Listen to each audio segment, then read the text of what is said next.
Hi, beauties. Welcome to Friday Lunch. I'm so excited you're here.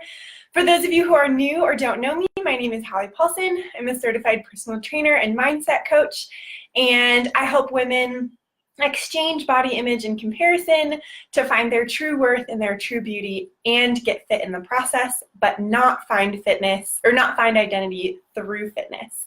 It's a little different. And today we're actually going to dive in really deep on that topic.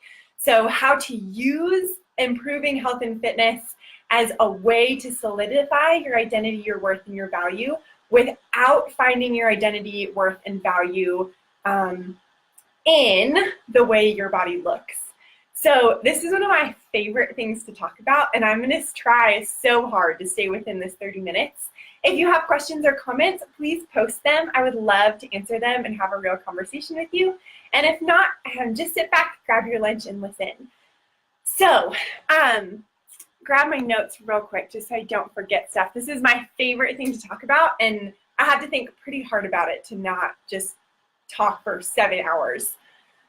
So, what I've noticed and what my whole practice in personal training is based around is taking this idea that we have worth because we're fit and flipping it on its head and saying we actually have worth just because we are who we are, and then we get to be fit as a result of that.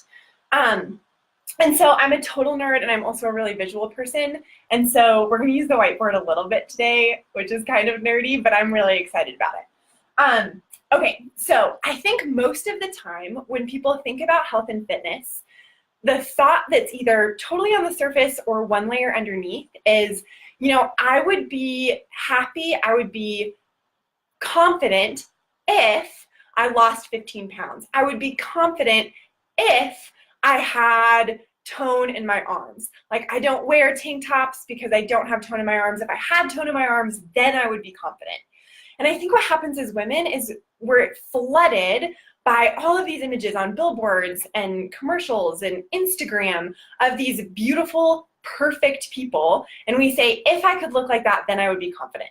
And I think what happens is we get that backwards. And so thinking that way, we're operating in a super low energy state because we don't believe that we have worth right now. We believe that we'll have worth somewhere down the line, and our brain doesn't totally know how to connect the dots to get there. And so what happens is we try all of these things. We try crazy diet plans. We do the yo-yo diet thing. We do crazy exercise plans.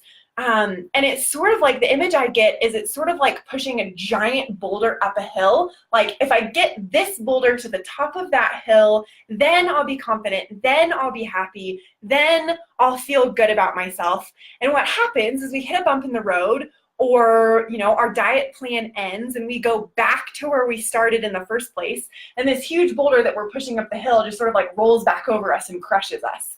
And if you're not totally connecting with that metaphor, if you've been in a spot where you've tried a bunch of diet plans and you've lost a bunch of weight and then gained it all back, or you've tried a bunch of workout plans and lost a bunch of weight and gained it all back, that's what I'm talking about. You're trying to get your worth and identity by getting that boulder to the top of the hill. If I can just lose 15 pounds, if I can just have my arms look a little bit more toned, then I will be happy. And as soon as something happens, as soon as we're off that diet plan or we're not really sure what to do, we just get crushed by the guilt and the shame of not being at the top of that mountain, of not being who we want to be and what we want to be. And so in that mindset, we're using health and fitness to get our worth, value, and identity. If I have this, then I will be happy. And what I want to encourage you guys to do today, and what I encourage all of my clients, is to flip that on its head. And I'm just going to give you a little teaser of what that could look like and how to do it. So in order to do that, I'm going to talk about my group coaching program because I think I've set that up in a way that really helps explain that. So here's us. We talk about this sort of as layers of an onion. Here's us. Here's the bullseye of the target and where we want to be. This is us feeling alive, feeling confident, feeling free, feeling beautiful, knowing that we have worth, knowing that we have value. This is our identity. And that's really what we're after. the thing is, if we start here, we've lost all of these other layers that actually help us get here. So what I want to help you understand today is that instead of trying to get here because we're fit, we're going to start believing that and work our way in. So the way I've designed my group coaching program and the way I do the majority of my personal training sessions, oh, hi guys, so fun to see you, so my group coaching program, we'll just talk about that, is a 12-week program, 4 months, broken into 4 sets of 21 days. And those 21 days are move for joy, eat for life, identity, and then we sort of wrap it up in this huge package of habits. And I've had people ask me before, why do I start with move for joy? Why is that the first set of 21 days? Shouldn't we start with identity? And the reason we start with move for joy is because when we're trying to push that boulder up a hill, we need some momentum. We actually need to flip that around and start pushing the boulder back down the hill so that we can get into a spot where we can get here. So here's what we do. And here's how I think you can flip this on your head and we can flip this on our head and totally change the world of health and fitness and totally change the way you think about yourself and your life. So when we start moving for joy, just personal training on its own, just moving our bodies actually isn't going to make a ton of difference. In order to really get fit and be healthy, we have to have habits, movement, and diet. But we start with moving for joy because what it does for us is it gets us momentum. When we move our bodies, it helps us feel better. It helps us want to make different choices about the way we eat. And it kind of shakes stuff up in our energy. It makes us more energetic. It gives us better sleep. It helps us feel better during the day. And so we start feeling better. And when we feel better, now we've got some energy and some momentum. Even though with just exercise alone, our bodies probably aren't going to change enough, this gives us momentum and energy so that we can start getting deeper and deeper and deeper into those layers of our hearts and ourselves that really do make the difference. So we start with moving for joy. We do that for 21 days. And then we move in to eating. Eating and diet is one of those things that have so many funky mindsets around it. And so I just want to take diet and I want to throw it in the trash can. And we're going to talk about it differently. So once we've got some momentum from moving, now suddenly we're feeling better. We prefer eating better. Our bodies feel better when we eat well. And when we eat well, now we have yet a whole nother level of energy, a whole nother level of feeling better. And at this step, we start to see real changes in our bodies. We start losing weight. We start feeling better, we have more energy, we're able to do the things we want to do. And so now we've got double momentum, and now we can really press into that identity stuff that's actually what we want. Because if you're honest with yourself, probably the reason you want to lose 15 pounds is because you want to feel confident, or you want to feel healthy, or you want to feel beautiful. And the thing is, losing 15 pounds will help, but if we don't have that stuff right in our heart, we'll lose 15 pounds and we still won't feel confident. We still won't feel beautiful.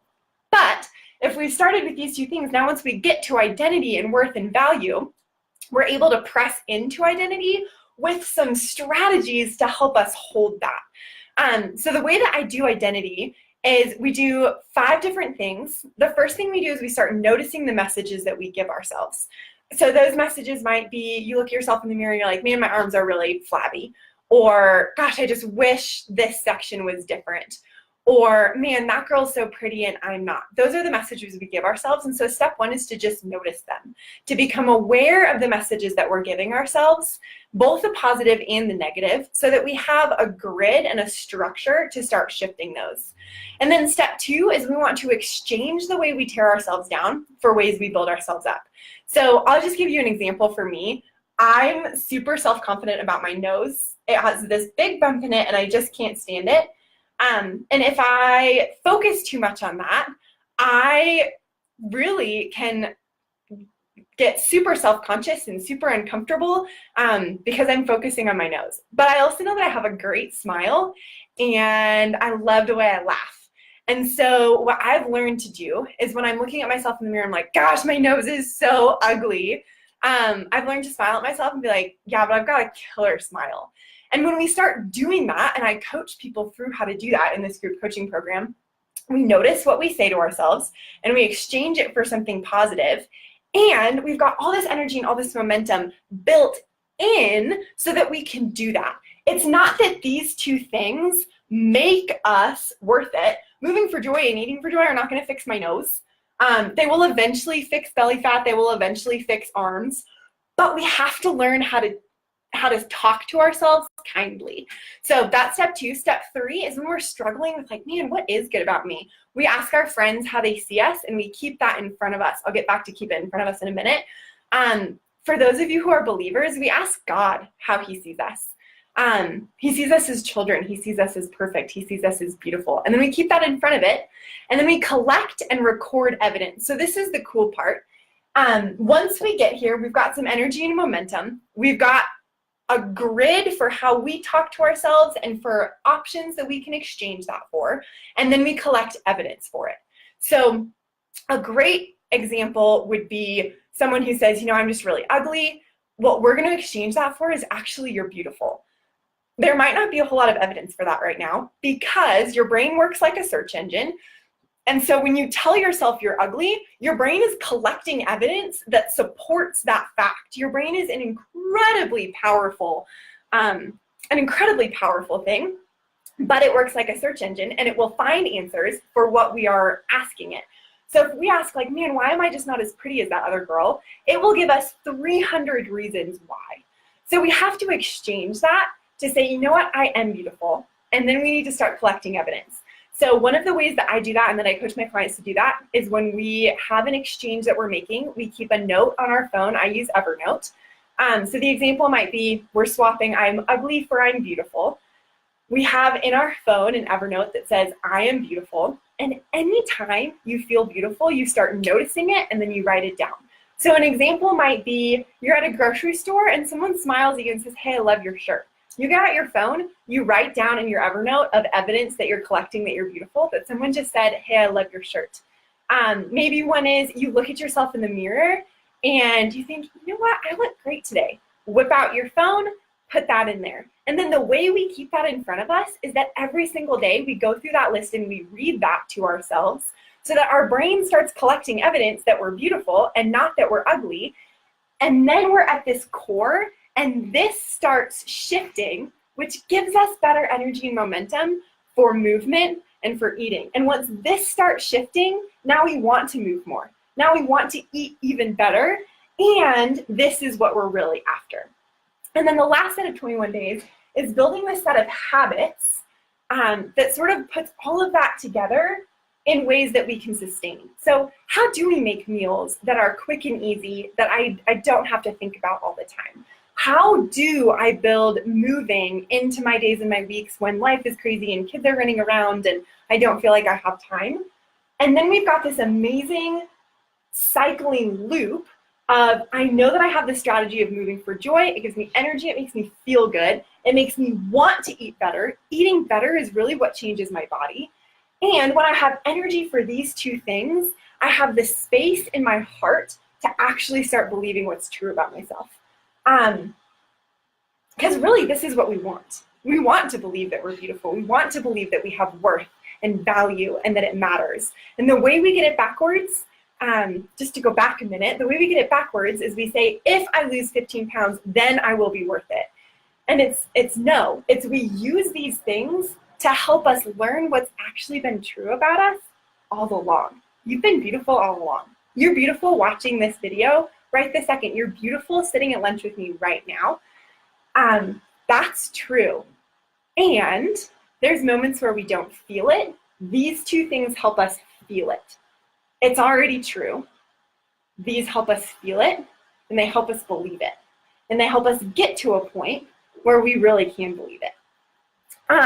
So I hope that makes sense. I feel like I'm trying to pack so much into a really short time that it's not quite as clear as I'd like it to be, but hopefully it's making sense. Yeah, okay, let me just check in real quick and see if there's any questions before I go on. Okay, great. Okay, cool. So so here's what I want to talk about. When we say if, say 20 pounds, then pretty. We're operating from a spot where we're dealing with feelings. Wow, can't spell. Feelings, actions, identity. So if I say, if I lose 20 pounds, then I'll feel pretty. We're not feeling pretty right now, which makes us choose to act in a way where we're not confident, we're not going to make the healthy choices, and then we end up with this identity of super self-conscious, super afraid, super closed off. Feelings, actions, identity, bad game plan. So what we're doing is we're flipping this whole thing on its head. We're saying identity, actions, feelings. So what we do with this plan is we get momentum so that we can start believing who we are. And then our identity fuels our actions. It makes us choose to move our bodies. It makes us choose to eat well without guilt, without shame. And that, in turn, makes us feel like we have worth and value, even though we've already had it from the beginning. So I hope that makes sense. The other thing I promised you is my 3 best strategies for remembering my worth, value, and identity. And I'm so excited. We were going to do this in my bedroom so that I could show you this, but there's no internet back there. So my number 1 strategy for remembering my identity and my worth, no matter what my day looks like, is to wake up in the morning and I have a jewelry rack. And on my jewelry rack, it has this written, identity, actions, feelings. And then I have an identity statement that I read, which most of the time is as simple as I'm a daughter of God. And I read that to myself as I put on my earrings in the morning. It's that simple. It takes 2.5 minutes. And I put on my earrings or my necklace, whatever it is, as a reminder that this is true no matter what my day looks like. If you want to read more on this, an amazing book is the book Resilience by Eric Greitens. He talks a ton about identity, action, feeling versus feeling, action, identity. But that's my best strategy. If you stop watching right now, write one thing that's true about you, put it by your jewelry section or your makeup or whatever you do every morning, and read that, put that on, and walk into the day. It's done, it's finished. My strategy number 2 is to move for joy even when I don't feel like it. So coming back up here, when I'm in a low energy state, when I'm not believing the truth about myself, even when I'm so tired and don't want to move my body, if I can go move for joy, everything changes.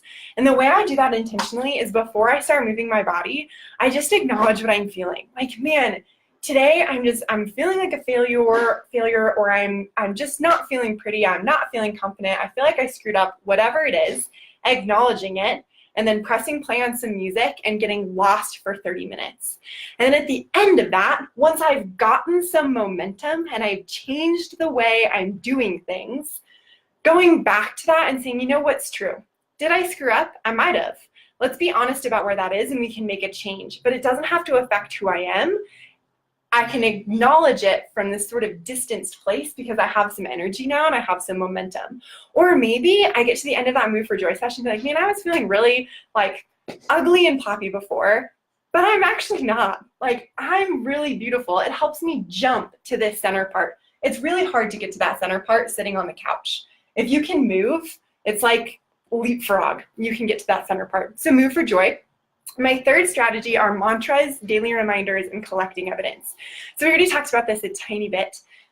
Mantras are things, just 1 to 2 words or sentences that are easy triggers. So one of them is, I'm a daughter of God, or I am beautiful, or my smile lights up a room, whatever it is for you, and then collect evidence. Have a note on your phone that anytime you notice that being true, write it down. So when you feel like it's not true, you can go back and look at all that evidence. Again, your brain works like a search engine, so it will answer the question that you're asking it. If you're saying, why am I so ugly? It will tell you why. If you say, am I beautiful? Now you have all this evidence of how you are. So, Man, I feel really scattered today. I hope I'm not. I'm super sorry if I am. This is my favorite thing to talk about, and sometimes I just don't totally nail it. But yeah, so to sum this all up, if you're entering the world of health and fitness from the perspective of, if I lose 20 pounds, if my arms were tighter, then I would be happy, you're pushing a boulder uphill, your diet's gonna end, your workout plan's gonna end, that boulder's gonna come back down and crush you, and you're not gonna believe the best about yourself. If instead you use these two as ways to gain momentum so that you can get to this spot and believe who you are, then you're pushing the boulder downhill, and it's going to work for your whole long lives. Yeah, I think that's all I've got for you guys today. If you have questions, please post them. If you want to share your mantra or your identity statement, please do that. I apologize if I was sort of scattered today. I might do a redo on this next week or something. We'll see. But yeah, share this with friends. If you're not already following us on Instagram, please follow @PlayfulFitness at Instagram. Share this video with your friends. Invite them to join this group. Post your identity statements in this group so that we can encourage each other and go back and forth. I'll post mine in there and encourage you to do the same. And I hope you guys have a beautiful Friday and a beautiful weekend. Move your body for joy just because you're moving for joy, not because you're trying to get somewhere, and you'll actually end up getting where you want to get, but you'll get everything else that you really want more. All right, happy Friday, friends. I will see y'all later.